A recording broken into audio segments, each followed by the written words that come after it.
How to fix WhatsApp contact name not showing. Hello everyone, in this video I will share with you the solution, the easiest solution of this problem on your WhatsApp. So just watch this video till the end. So first you have to go and open the settings of your phone. And after this, go directly and open apps. Here as you see, you will find all the applications that you have on your phone. You will search only for WhatsApp. Then as you say, I found WhatsApp, I will open it like this, and then I will go to storage.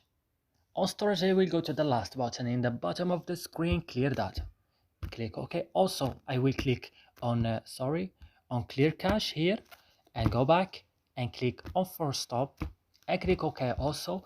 And now what's next is to go into Play Store and update your WhatsApp if it's not updated. So I hope this video is helpful for you guys. Don't forget to like and subscribe in our channel, and see you in another